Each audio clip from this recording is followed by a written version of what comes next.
You don't go crucifying people outside the church, not on Good Friday. What's the matter, Harold?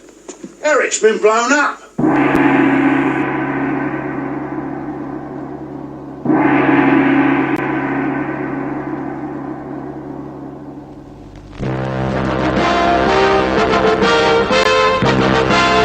A warm welcome to you all. Hope you'll thoroughly enjoy our programme.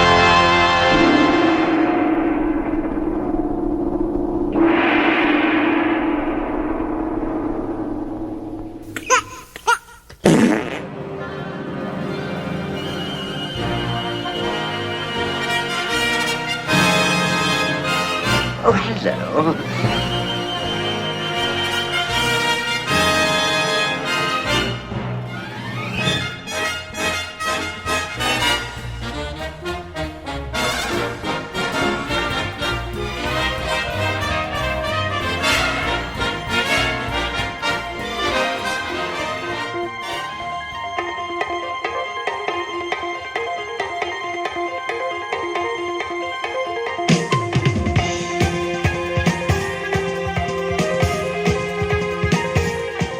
Hello and welcome to Reel Britannia, a very British podcast about very British movies with just a hint of professionalism. My name's Scott. With me, my co-host Stephen. Good morning, sir. Good morning. How are you doing? Oh, we're in lockdown. It's bizarre. Yeah. It doesn't make a great deal of difference to me and you podcasting because we podcast over Skype anyway. But we were just sort of chatting off air, weren't we, about some of the difficulties and the things that we've sort of spotted over the last couple of weeks, and we've got a few more weeks of this to go. It's just a very bizarre situation. We agree on that. Absolutely, and although it does provide a bit more opportunity in some respects for watching of films and talking about them on podcast, due to us both being saved some travel time with regards to work, and it still is an incredibly strange situation to be in. Now we're in a double strange situation today because we're actually recording an episode that's going to be going out pretty soon. Which is why we can reference what's actually going on in the world rather than usual saying, this in 6 months' time. Well, we're recording this the 29th of March, and this is going to go out on Good Friday, which is the 10th of April. There's a reason for that. There is a very good reason for that. We've decided to sort of trawl through that seemingly never-ending list of British Easter-themed movies. And we've come up with, obviously, The Long Good Friday, as the listener will be aware if they've downloaded this episode. Last year, it was Life of Brian. And we were joking, again, off-air just a minute ago, what are we going to do next year? We've got no idea. Is there anything? Well, I think we'll be open to listener suggestions. Please, because we're struggling. I mean, yeah. The only thing you could come up with was The Curse of the Were-Rabbit. Yeah. I spoke to Paul, my co-host on Stinking Paws last night, and he suggested the cartoon called Hop, but I don't even know if that's British. Watership Down was a suggestion. Watership Down we mentioned, yeah. And then we've got perhaps some chocolate-themed movies. Could we do Willy Wonka and the Chocolate Factory, possibly? Yeah, possibly. This is where we're going on this, where we're sort of scraping a barrel. Yeah, but then again, people would say we were scraping the barrel with Life of Brian. Well, But no, it's probably the only British Easter movie apart from this. These are the only two that we could find. So if anybody has got any ideas, we're okay for Halloween and Christmas and things like that. Christmas ones are great. They're bountiful, and British horror movies 10 a penny. But Easter themed ones, we're going to struggle. Yeah, it's. I mean, we said about Christmas that we wanted to avoid just doing Christmas Carol stroke Scrooge, every year. Yeah. And I think we've got that sorted for the next couple of years. We've actually managed to do a bit of a look at that and save ourselves. And Easter isn't proving to be such a rich well, unfortunately. Which is surprising because obviously everybody loves celebrating a holiday that moves in during the year. But so yes, we'll have to keep looking. With that in mind, we have selected The Long Good Friday. because the action does take place over Easter weekend in 1979, 1980. As you are aware, I mentioned to you again that if you can judge how much you like a movie by the amount of times you've seen it, this is possibly my number one movie. So let's take a little listen to the trailer, and we're going to be back straight after this.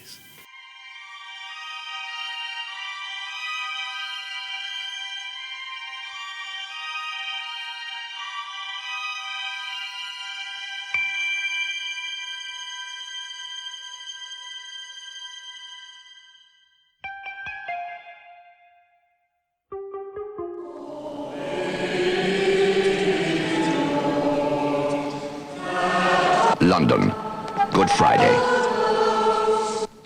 Not just any Good Friday, but the long Good Friday. Outside of church? You don't go crucifying people outside of church, not on Good Friday. Harold Shand, undisputed king of London's underworld. Now he's setting up the biggest business deal of his career. Hands across the ocean, right? To the future. Someone is out to stop him. You think of anybody who might have an old score to settle or something? Who's big enough to take you on? Someone, somewhere, knows, right? I want the man who knows. Right. Who fancies what? Auto, casino, stabbing, a bar blowing up. What is this, a gang war? No, no question. Harold and I have no doubt that by tomorrow the problem will be settled. Walk to the car, Billy, or I'll blow your spine off. It's not a shooter, is it, Harold? Oh, don't be silly, Billy. When I come hunting for you with me fingers, I've treated you lot well, even when you was out of order, right? Well, now there's been an eruption. One of my closest friends, he's lying out there in the freezer. And believe me, all of you, nobody goes home until I find out who done it. What should have been the greatest day of Harold's life suddenly becomes the longest. Suddenly, he's fighting for survival. You kidding? We got gang war on our hands, right? We already have. Colin's been carved up and I've got a bomb in me casino and you say nothing unusual. The long Good Friday, a terrifying nightmare from which there is no escape.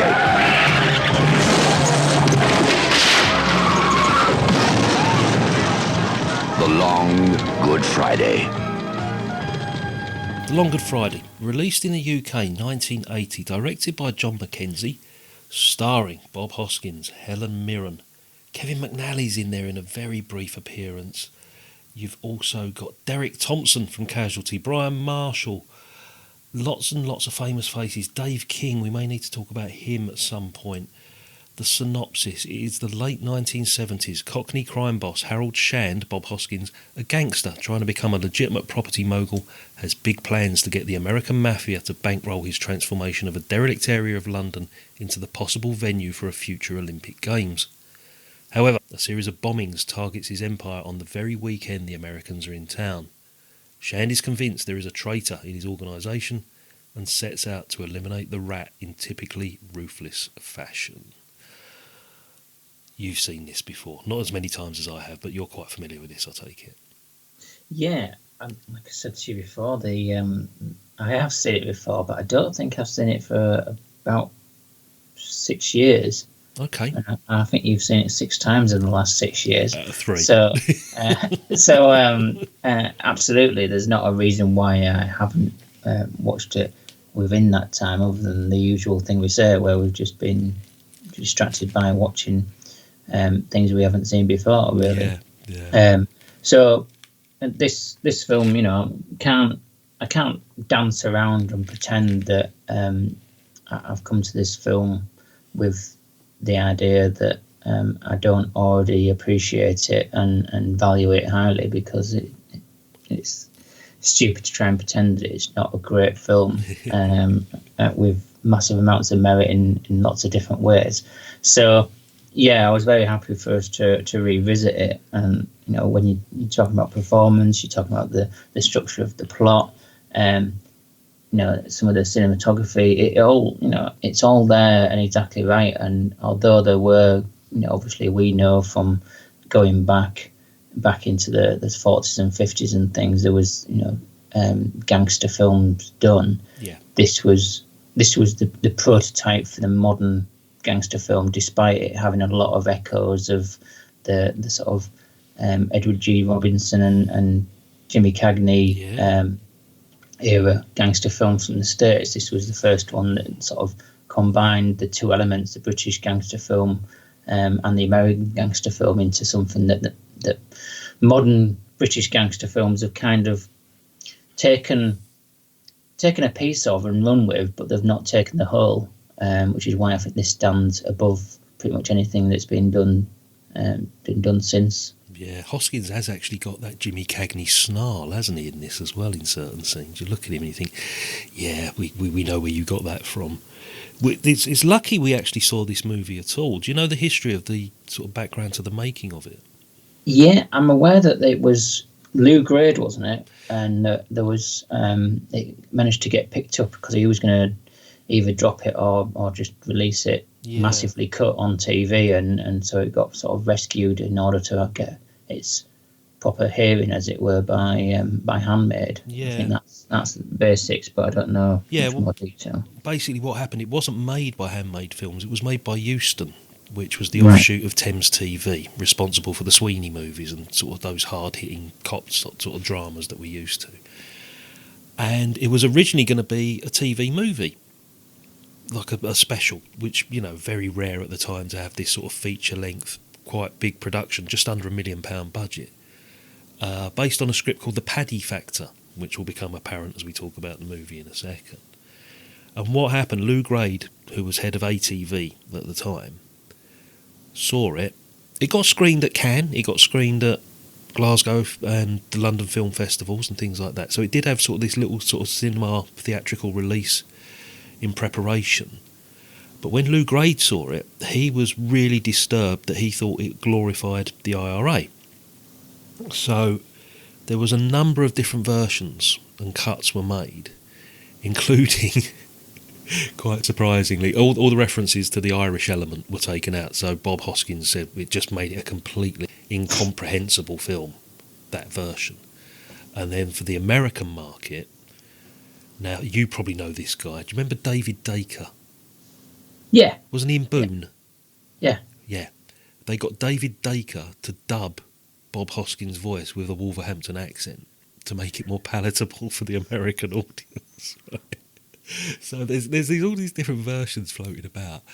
And eventually Bob Hoskins was at a party and bumped into Eric Idle. And he said, I'd love you to see this film. They're crucifying it. Probably said that, I don't know. He said, they're ruining this great movie. He said, can you just have a little look? Handmade Films, who obviously he was sort of involved in, with George Harrison and the Monty Python team, paid £700,000, I think it was, just 200,000 short of what the budget was for the rights to distribute it. And that's how it happened. The film was made in 1979, literally as Maggie Thatcher came into power, and then released about a year later. And I'm sure you're going to highlight this, the references to Thatcherism, or the birth of Thatcherism, is totally evident in this movie, as well as a lot of prescience with regard to future Olympic Games and stuff like that. Yeah, it was very lucky that we actually got to see the movie at all, especially in this form. It's there are a lot of elements in it that, like you said, there's the that entrepreneur spirit, in the beginning of entering the common market with Europe, so it makes a few references to that 30 minutes away from that massive market and stuff, and uses that against the Americans in some way. At one point he's using it to try and entice the Americans, and then later on uses it to throw back at them to say why he doesn't need them. But it's also this is in the midst of the IRA bombings and stuff, so there's that going on. There's a lot of elements in here that are very, very much part of the zeitgeist at the time, but without it dating it, which is, I don't know how much of that is luck and how much of that is skill, but it's amazing how these elements are all of the time without it meaning that you can't look back on it. You don't look back on it and go, oh, well, you know, that's an old film, and that's just it just seems out of date now. It still does sort of chime and work because of all the elements together, even though it has these little commentaries towards these and references towards things of the time. So it's you know, one of the areas where it shows how well written it is, I think, and put together. Yeah, this is my first viewing since Brexit, and that really sort of struck home, that comment, you know, where he's on the boat at Tower Bridge and he's saying, we are a leading European nation.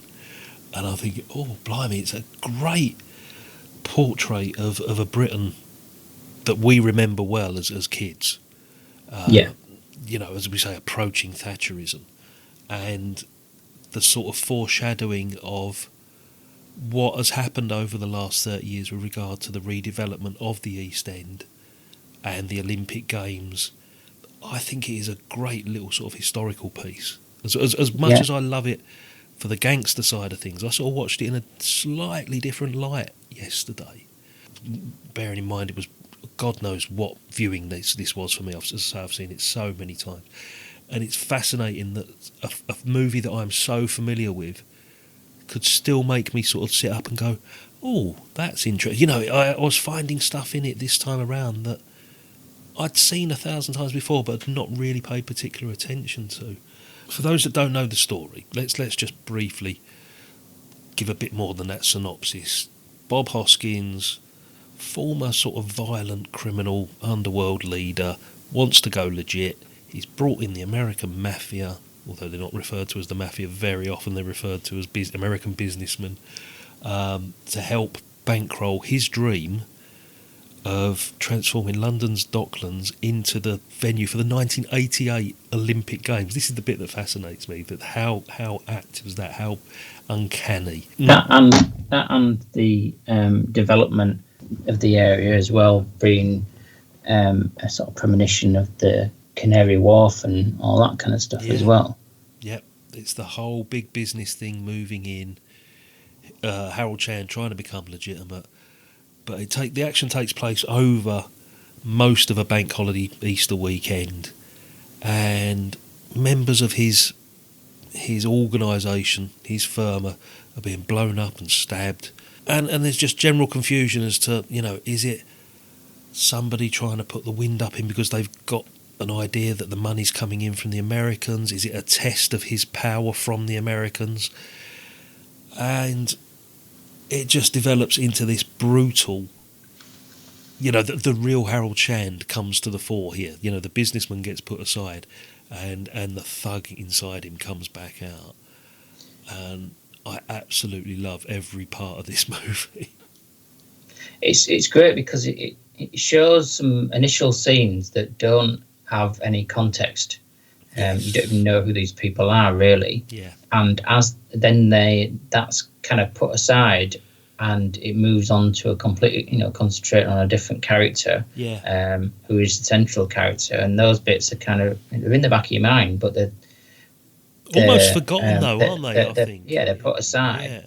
And it's only when it becomes relevant within his plot that those are brought back in. But it's because you don't know who those people are by name. Mm-hmm. It's only when their absence or what's happened to them crops up in the dialogue with the Bob Hoskins character that it then draws you back into remembering really what, because of it being quite, because the plot being quite involved, there's a lot to hold your attention in itself with Bob Hoskins, particularly, you know, not just because of his presence on screen, but because of what's happening with his character. Yeah. Those other bits, their relevance when they suddenly comes to the fore that they've what's happened to them. It's you sort of sharing, even though you've seen what happened, you're sharing the revelation that he's feeling. Yes.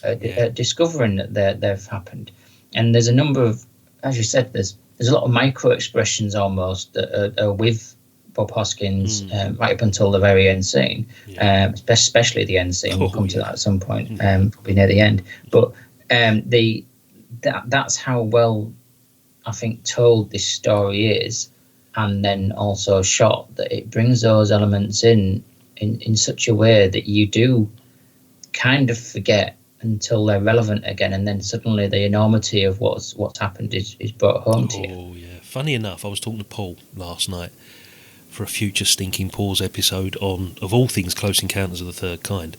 Now, if you remember, that starts off with different sort of unrelated or seemingly unrelated scenes. You know, the beginning of Close Encounters starts off with finding the aeroplanes in the Mexican desert, and you've got no idea what the relevance of that is. Then we cut to a scene in India where somebody says that the sun came out and they were singing to him, and all the people are chanting the 5-tone tune, and that gets put at the back of your brain because you then go into the Richard Dreyfuss story, and then you then realise that the bits with Bob Balaban and Truffaut are all linked together, and that's what happens here. You get this scene at the beginning in Ireland, and at the beginning you don't even know it's Ireland. That's the thing, do you? You see somebody getting off a boat and getting into a car, but you've got no idea where they are. There's very, very little dialogue in that first couple of minutes. It's all visual, and it tells the story that just sets up the background to the whole plot. And as you say, as Harold Chan, as Bob Hoskins is discovering these little nuggets of information, you're piecing it together yourself. Yeah, and because it is a bit of a whodunit. It's a it's not the traditional gangster film where it's the rise to strength and then the fall. He's already risen to strength. This is just the fall, but it's trying to work out where the angle's coming from. And absolutely, you're left guessing yourself whether it is the Americans, whether it's somebody from within his organisation, whether it's somebody exterior, and so you're going through the same emotions as he is. Yeah, absolutely. Yeah, the whole frustration, the questioning, the doubt that is it somebody that I trust? Is it somebody that I've known for years? I just love it. I mean, you know my love for things like the Sweeney and Minder and those typical sort of, London-based TV shows. For me, as a 11-year-old, when I first saw this was great. This meant everything. It was a brutal. Well, it's quite violent. It's really violent for 1980 as well. Yeah, and I think that was something that didn't. Was it George Harrison that commented on that he wouldn't have, if he'd realised how violent it was, he wouldn't, it wouldn't have been made by handmade himself, because he was very much a peaceful man himself. Absolutely, it's very visceral, and its violence isn't over the top. It's real. It's over the top in the sense that that's not the kind of violence that somebody who wasn't some kind of sociopath, psychopath would do. But it's not shown in an over top the way, and it's not made to be grandiose either. In that sense, it's not celebrated. It's got the grit to it, and I think that is important to actually make you feel how real this situation is. Well, the thing with this movie as well, it doesn't rely on the violence to tell the story. The acting does all the hard work here, because you've got some solid performances from all of the leads and even some of the minor characters as well. I think it's a career best for Mirren and Hoskins. Yeah, I think there's absolutely, it's littered through. I can't think of a poor performance in the entire thing, and it's got a lot of people in it that we recognise from other things, but this is still standing out for them as far as their careers go. Whether that's somebody of Helen Mirren's level and Bob Hoskins, or whether it is the people who later on got more fame from being in Only Fools and Horses or whatever. Yeah. I think the violence is like punctuation in there. It's commas and full stops and that kind of thing to just put around what's going on. It's not the focal point. There very much is the dialogue which is some witty lines in the dialogue. That's not mistake that, but fantastic lines in this, and it's quite quotable in a lot of ways as well. I'll tell you something. I'm glad I found out in time just what a partnership with a pair of wankers like you would have been. A sleeping partner's one thing, but you're in a fucking coma. No wonder you got an energy crisis your side of the water. But us British, we used to have a bit more vitality, imagination, touch of the Dunkirk spirit, know what I mean? The days when Yanks could come over here and buy up Nelson's column and an Harley Street surgeon and a couple of windmill girls are definitely over. Now look. Shut up, you long streak of paralysed piss. What I'm looking for is someone who can contribute to what England has given to the world. Culture, sophistication, genius. A little bit more than an hot dog. Know what I mean? We're in the common market now. And my new deal is with Europe. I'm going into partnership with a German organisation. Yeah, the Krauts. They've got ambition, know-how, and they don't lose their bottle. Look at you. The Mafia. I've shit them. Absolutely, the strength of it is the entirety of the plot, as well as the some great way that the individual scenes are working, but the great ways in which the shot as well.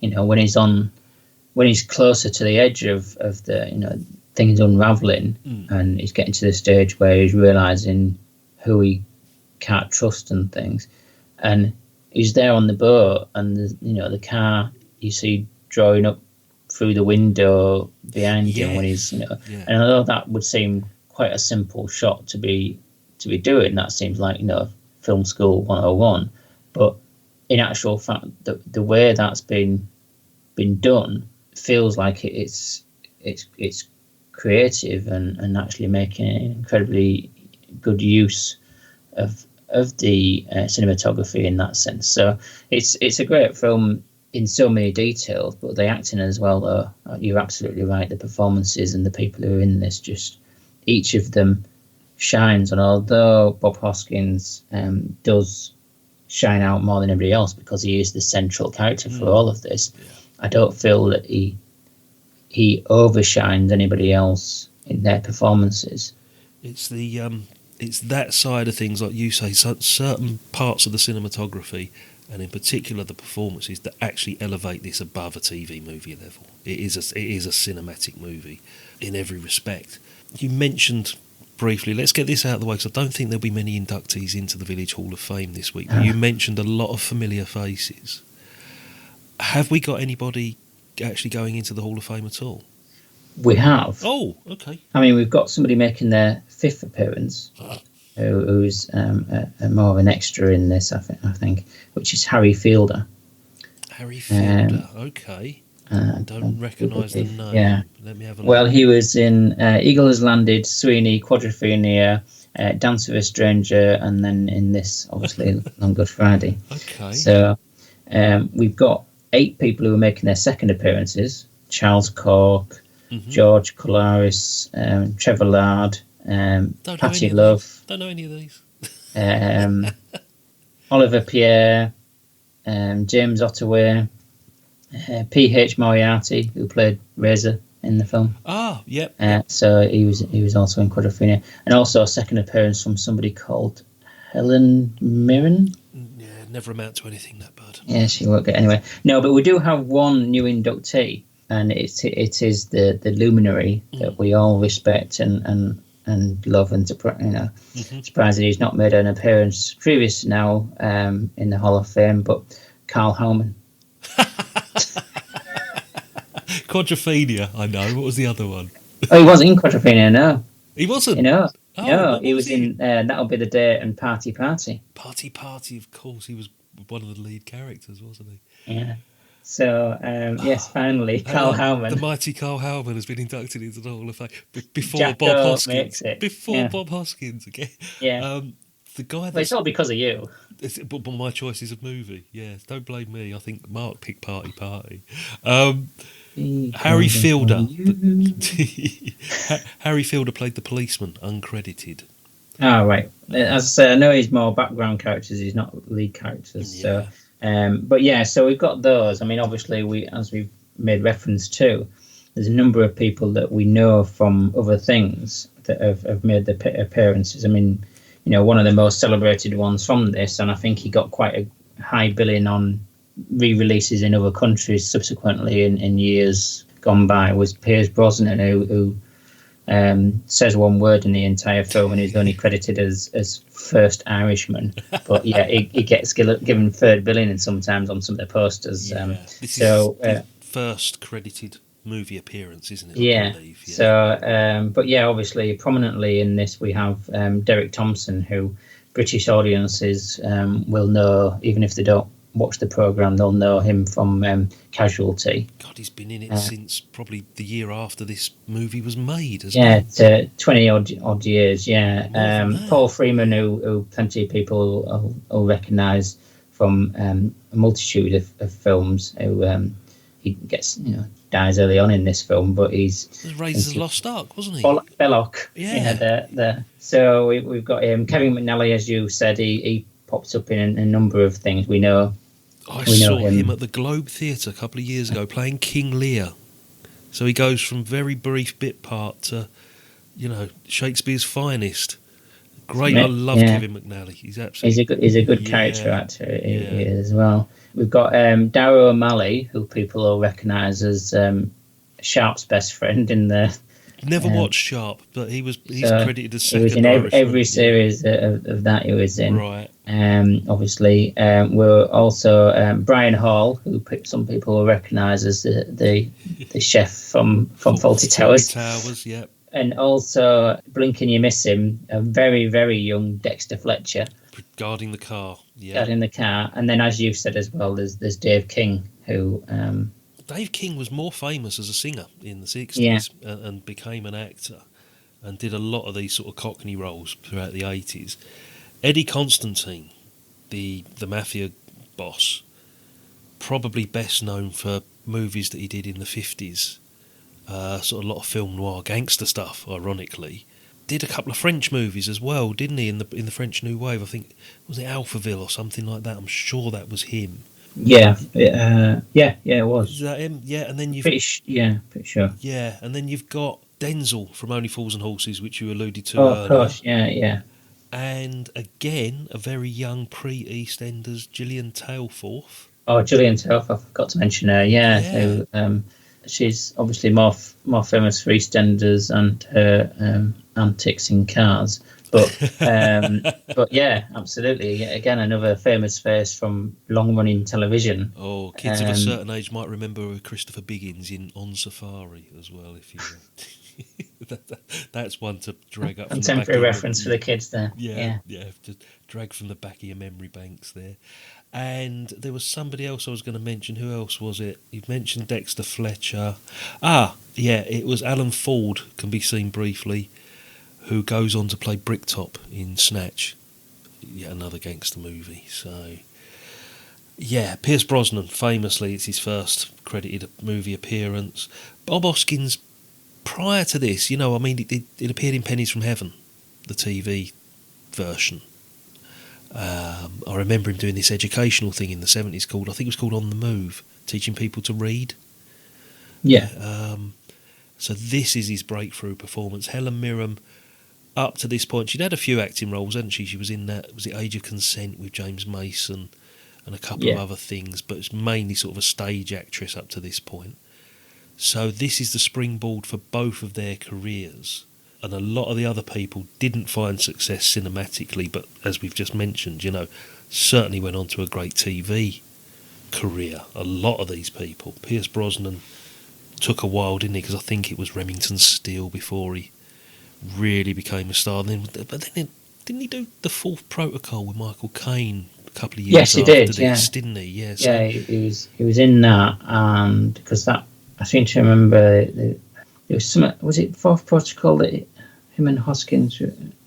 Definitely Michael Caine, wasn't it? The Fourth Protocol. Yeah, I'm trying to remember whether that was the one that Pierce Brosnan and Bob Hoskins were actually in together, because it was apparently the trivia from this is that despite them appearing in the end scene of this, they were never actually there at the same time. They were shot separately.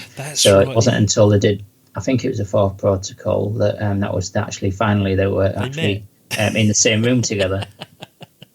Yeah, because when you think about it, that end scene is like a shot of Bob Hoskins in the back seat of the car, and then the camera's reversed to show Pierce Brosnan appearing from the front seat. So yeah, they probably didn't actually film that together. That's it. Yeah. So, but as I say, Bob Hoskins, I think, for a long part of his career was underrated. You know, when he did actually start to get the recognition he deserved, I think it was too late for the full appreciation of that to come out, unfortunately, because of him. You know, I'm just going to click now. Yeah, on the filmography, because I'm sure just after this we must have got things like Mona Lisa, which again was a handmade production, wasn't it? I think Mona Lisa, absolutely. Yeah, he was in Brazil, I think, wasn't he? Did he appear in Brazil? Again, handmade. You know, yeah. He's got and then, very good. You know, at some point he got enough fame to be appearing in Spice Girls movie, didn't he? Yeah, and Super Mario and Roger Rabbit. Roger Rabbit, of course. Yeah. Yeah. So yeah, he and Hook. He was in Hook, wasn't he? He was. He played Smee, didn't he? But yeah. Mona Lisa wasn't till '86. So between this movie and then, he's in a couple of sort of mini-series and TV series. He's in a version of Othello. Appeared in The Wall, the Pink Floyd movie. The Cotton Club, Brazil. Lots of mini-series. It didn't really immediately change his career then, did it? No, and it's not until, I would say, Roger Rabbit was the big one. But then after that, if you look down, after Roger Rabbit, there's 1, 2, 3... There's another 3 or 4 movies before we get to Mermaids, which he was in with Cher. Yeah. And then Hook the year after. He's one of those actors that you think has done a lot more massive movies than he actually did. If you know what I mean. If you're looking at the same list that I'm looking at, there's a lot of stuff I don't even recognise there at all. Yeah. And I mean, you know, after we'll just ignore Super Mario Brothers, but after Hook, because Super Mario obviously was publishing bombed. Okay, he was in Nixon, but really, he didn't really do anything that I would say was of note until like 24/7. Really, I love 24/7. Credibility. Yeah, we've got to do that. I haven't seen that since it came out. It's on the list, despite me not really being a sport person. Yeah. It's like we said before. We were talking previously about horror or musicals or whatever, and it's got to be a good film in itself rather than just a good example of a genre. And sports films are one of those, that it's got to be a good film in itself rather than just a good sports film. But I think it's you know, his career, like you're saying, it's patchy. It's patchy compared to what you remember it to be. You remember, you know, it's like remembering your childhood when you only remember, you know, the good stuff rather than remembering the bad. Really, this is again with his career. You remember all the highlights, but it's the sort of ones where he was doing in minor parts, and it's not that he was bad in them. It's just that some of them weren't good in themselves, like Super Mario. Well, let's try this with Helen Mirren, because I've got a funny feeling that that's going to be a similar sort of progress here. Up to, right, I'm scrolling down the IMDb list, up to 1980. Before this, a lot of TV stuff, okay? Play for Today's and mini-series, Sunday night theatres, that sort of thing. Wasn't until Prime Suspect, was it, really, when she... That's the one. And again, it wasn't a movie, was it? It's a TV series. So this is 1979, 1980. Prime Suspect, when was that? That's mid-80s? No, 1989, 1991. Again, how your memory plays tricks with you. That is incredible. 1991. So between this and Prime Suspect... Let's have a little look. She was in White Nights. That was the ballet movie, wasn't it? The Mosquito Coast. That's the Harrison Ford thing. I remember her Well, playing his wife. Excalibur was after this, wasn't it? Even though, well, she filmed it after this, but it was released before, I think. What was that, mate? Sorry. Excalibur. Oh, of course, she was in Excalibur. Yeah, that was released in '81. So and she was in the Cook, the Thief, the Wife is Love, obviously, which was 90s more again. arty. Yeah. So what have led to 89. Yeah. So again, until Prime Suspect comes along, let's just look after that. Again, it's a lot of Prime Suspects. There's nothing major movie-wise until you get to... Come on, I can't even see what the next big one would be. Gosford Park, possibly. Another one that's on my list, which is as a spoiler, but another one that's on my list of Gosford Park, and also the same year is Last Orders, which Brilliant. also is where she doesn't she appear with Bob Hoskins again. That's when they reunited. Michael Caine and Ray Winston, isn't it? It was filmed around here. Some of that. Tom Courtney, Yeah.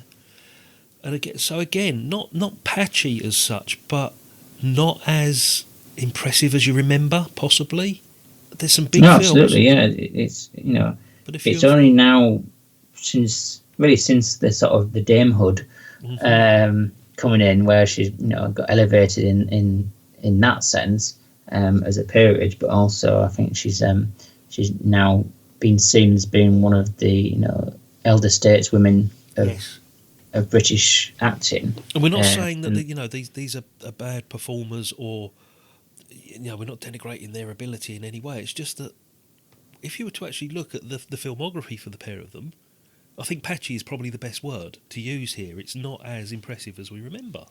No, and I think the thing is that in some cases that they've been offered enough money to add their credibility to a film that doesn't have themselves, and they've done a sterling job because they can't do a bad job of her and Bob Hoskins, but the actual fact is that the piece of cinema or TV that they're in doesn't really warrant them and isn't up to their standard, really. That's the difficulty with it. Yeah, and as we sort of mentioned earlier, this was the springboard really for both of their careers. But looking at this, I still think it's probably their best performances, the pair of them. I think it's easily arguable because of I do like Mona Lisa, and I do think that Helen Mirren had some great performances later on, as you say, with Gosford Park and things. The Queen, and both of them in Last Orders. We are remembering them, or referencing them both for their best, and this undoubtedly, I think to go back to The Long Good Friday, I think with Helen Mirren, I think that it would have been very easy for that part of the gangster's girlfriend or whatever to be just insipid and not have any point to it whatsoever and be faceless. But I think she made the part and made the character, be more vital. And I don't know whether they took her on with the purpose of that, or maybe they actually built up the part, seeing what potential there was in her. But either way, she is definitely a character in her own right, rather than it just being the woman who is attached to the gangster who could be anybody and doesn't actually play a part in the plot or anything. She's clearly got intelligence, and to some extent you do wonder whether she is actually behind some of the stuff that's going on at one point. She's one of the suspects. Well, a lot of it's down to the writing as well as her performance, isn't it? Because it's a fully fleshed out character. It's not, as you say, somebody that's draped on Bob Hoskins' arm as a bit of eye candy as a gangster's mole. There's a lot more to her, because she fully understands Harold Shand. She fully understands his background, even though she's from a completely different background. She's not stupid, and she's the perfect partner for him because she keeps him in check. Yeah, she understands him, but she also understands the other people in the organisation, as well as understanding the Yanks, the Americans as well, and understands, like the city councillor as well. Oh, yeah, she understands the people, and therefore is able to sort of say how the situation or the people need handling better, and actually chip in with that and be an advisor to him rather than just being eye candy. And I think that I suppose partly maybe that is if you're somebody who is generally overshadowed by somebody who's such a strong character in real life, if you stood by them and other people are busy paying attention to them, you have a great opportunity to watch people without them realise they're being watched. And so perhaps that's where her understanding of people has come in. But it's an understanding that he doesn't have. So it's a great partnership in that sense. And in some ways they are partners rather than her just being, as you say, on his arm. Yeah. You saying, or we were just mentioning about, good writing, good script writing throughout this entire movie, which is also highlighted by superb performances by those all around.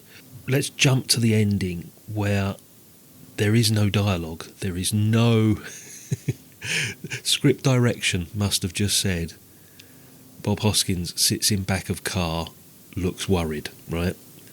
Yeah. But there is a lot more to that looking worried. He must go through, you can see every emotion going through that man's brain. I did pick up on trivia for this. Okay, go on. This was the first scene that was filmed. Was it? Yeah. And apparently the cameraman was sort of squeezed in the middle between the driver and the director. And the director basically just, and this is why apparently the music is quite loud at that point, to drown out the director, is basically telling Bob Hoskins the plot of the film, or as far as his character is concerned, the character arc of his within the film. So that's why Bob Hoskins looks like he's sort of going over everything in his mind. Yeah. And it dawning on him what's actually happened and becoming resigned to it, sort of thing. But going through the catalogue of emotions, because he's been talked through his character arc by the director. That's by the director, and that's why his face goes from fury to resolution, to sort of despair. Yeah. He's almost on the edge of tears, and then they're sort of resigned to his fate type of thing. Yeah. And apparently that's what they did, and took him silent. Basically his emotions, just listening to what happens and reacting. Here, hold up, where's Victoria? And sees Helen taken away. Bob Hoskins gets whisked away. And then I show up in the front seat, popping up with the gun. Pierce Brosnan's, I never met him. He actually takes me off and kills me, but I never met him. Welcome to the world of film. I showed up to shoot the sequence. Bob Hoskins wasn't there. Phil Mayhew is in the back with the camera and lights. John Mackenzie driving, and me giving my best smile of malevolence. But I was completely ignorant. I didn't realize that it was going to be such a cinematic moment. And when For me, as an actor of 25 years of age, it was brilliant. But I'm glad I made something with my career. Otherwise, you wouldn't be talking to me. I'd just still be the guy at the end of the movie.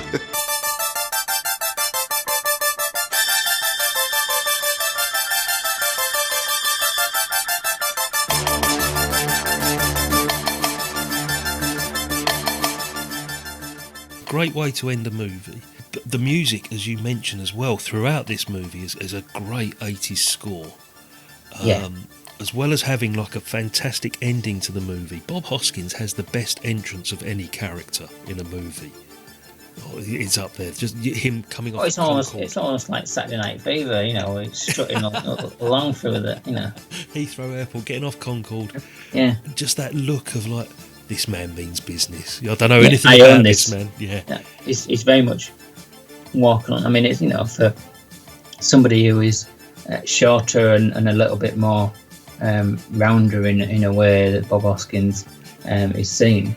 Yeah. For him to be able to strut along with such confidence and almost suaveness, and actually just be in full ownership of the sort of king of everything he surveys, sort of thing. Well, without any dialogue, you get the full understanding of who this man is in that 20 seconds. You think, yeah, I know who this man is. This man, it means business. You don't need any long drawn out explanation of his background or his history, because it's just said there in his face in 20 seconds. And there are so many moments in this, and I would advise this to anybody who is watching it, even if they've seen it before and they're wanting to, they might have missed this out before, is pay particular attention to Bob Hoskins' facial expressions. Bit on the phone. Yeah. With the glass. Again, doesn't say half a dozen words, but his face just says it all. Yeah, it just conveys so much just in the eyes and the face without saying anything, and it is why this performance is easily something you can point at as being, if not the best, definitely one of the best of his entire career. But I can't argue against it being the best, really. Yeah, well, it is in my book, as well, from my history of this movie. Should we rate it? I mean, at my 5-star system, it's a 6.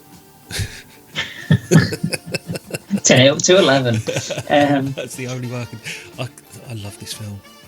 I always have. It just resonated with me as a young teenager, and it's something that has stuck with me over the last 40 years. And I never tire of it. I don't watch it every year. It's sort of like every couple of years now, and I'm still finding stuff in there that, I sat here last night. It was quite late. I put it on about midnight last night, and at no point did I pick up my phone or get distracted in any way, and I just watched it as a late night Saturday night movie, and just absolutely loved it once again. About yourself, your rating system, mate. Yes, there might be some people who are completely turned off by the idea of this, but I still think they should give it a go. It might be more visceral than some people want. It's just not their thing, but this is absolutely a classic of British cinema, and it is so incredibly well done.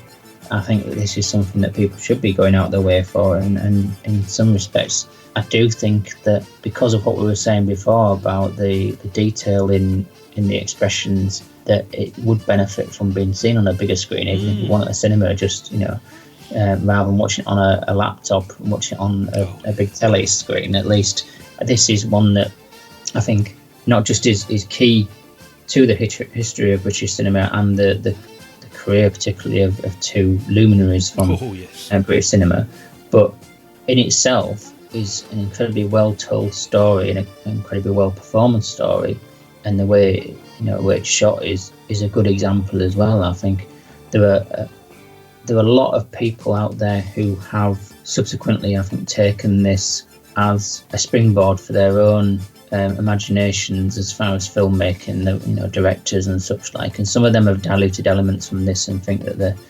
they're managing to replicate the greatness of this when they're just taking one element of it. And this is where people need to go back to, because, as I say, this is kind of the funnel point on British gangster films and American gangster films, and then the modern era of gangster films over in the States and over here becoming a bit more one-trick pony. This is the funnel point between the two, where it just shows that this is peak gangster film in a way. I think so, yeah. And so I do think that anybody who has any interest in film, but also anybody who's particularly interested in that genre, this is a must, because this is pretty much one of the best examples of it. Yeah, where the groundwork was laid a couple of years earlier with the Sweeney movies. Yeah. This has just taken that and perfected it in every single possible way.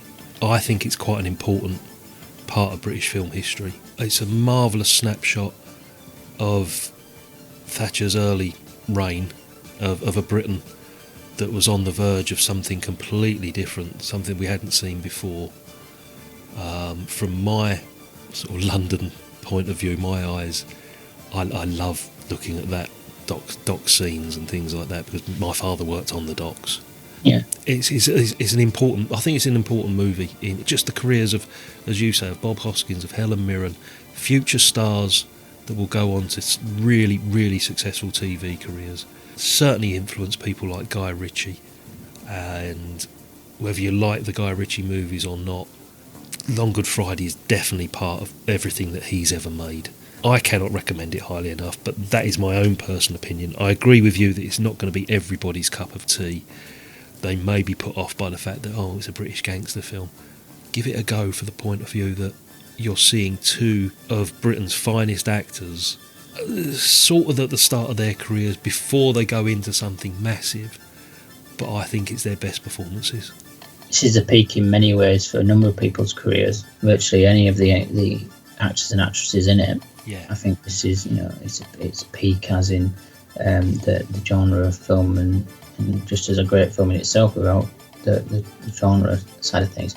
I also think, director-wise, I think this is the peak of the career for the director as well. Yeah, really. It probably was. I don't think he made much after or before this, did he? So. No. Unfortunately, this is his masterpiece and not to be replicated. I mean, not to completely denigrate his career, but unfortunately for him, he never achieved a more consistent highs to challenge anything like this. Credit to him, he produced this. Yeah. I mean, I know he did some other Robert Carlyle, didn't he? TV series. Oh right, okay. Some gangstery thing up in Scotland. Oh right. Like a 5-part series or something. I seem to recall.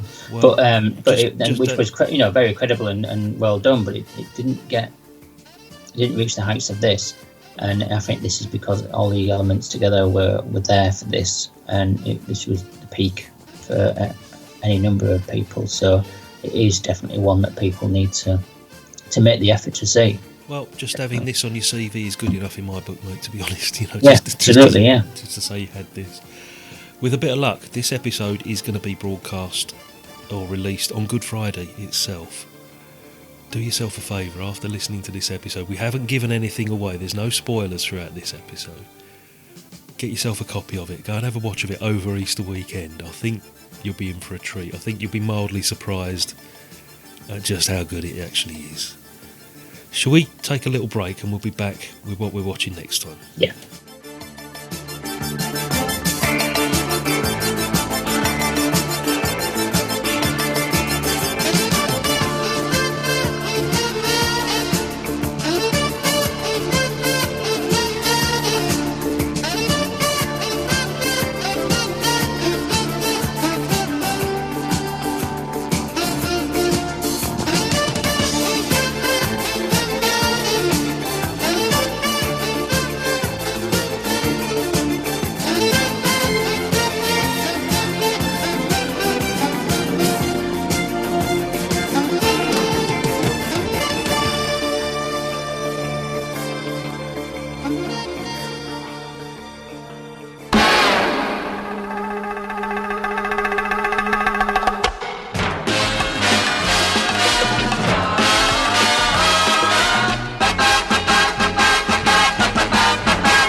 Okay, Stephen, next time, it's one of those rare occasions where we've actually recorded our next episode before we've recorded this one, because obviously we're slotting this into the Easter weekend.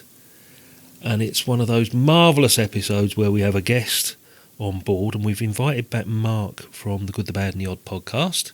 Yeah. And it was his selection. We had a great fun recording this one, didn't we? Oh, yeah. I mean, thankfully, he can bring the hint of professionalism that we mentioned at the beginning of the show. His enthusiasm for the films that he brings is great. To I think the phrase you used is just turn the key and let him go. Wind him up and let him go, and he did. Yeah. He certainly does in the next episode. We're going back to 1961. It is a favourite of both of ours, which is fortunate as well. So the three of us do sort of gush over this one a little bit. It's the great Tony Hancock in The Rebel, which, if you're the same sort of age as Stephen and myself, you will know this movie. It was always on. It was always a matinee movie at the weekends.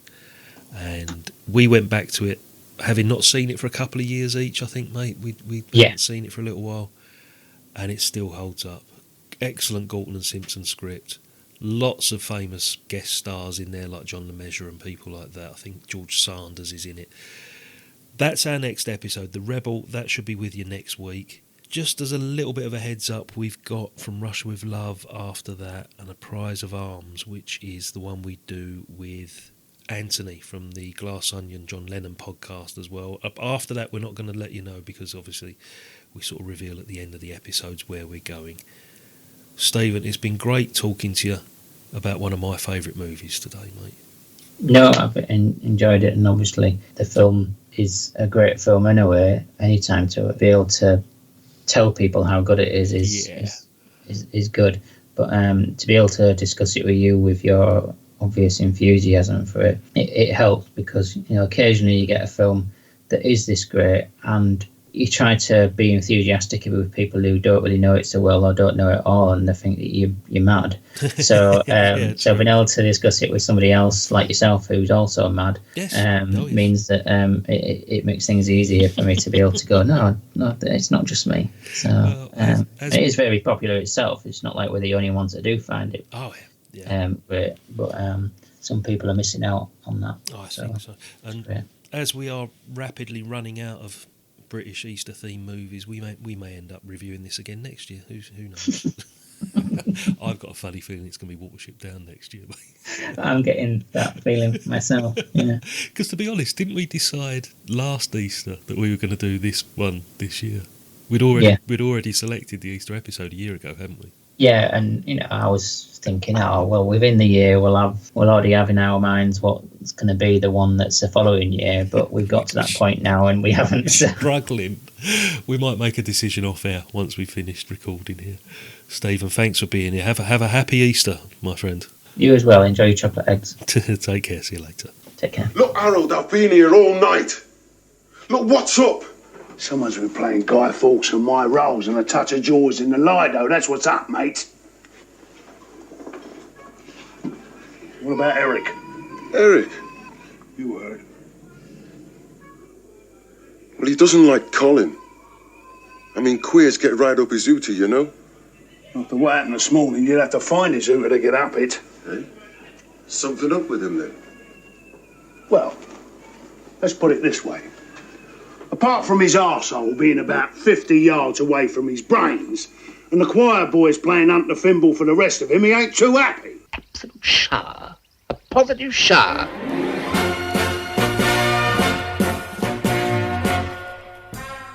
Bon voyage.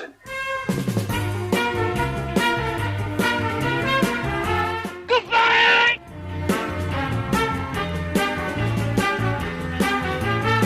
Good luck. Thank you.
The British hand up, sir.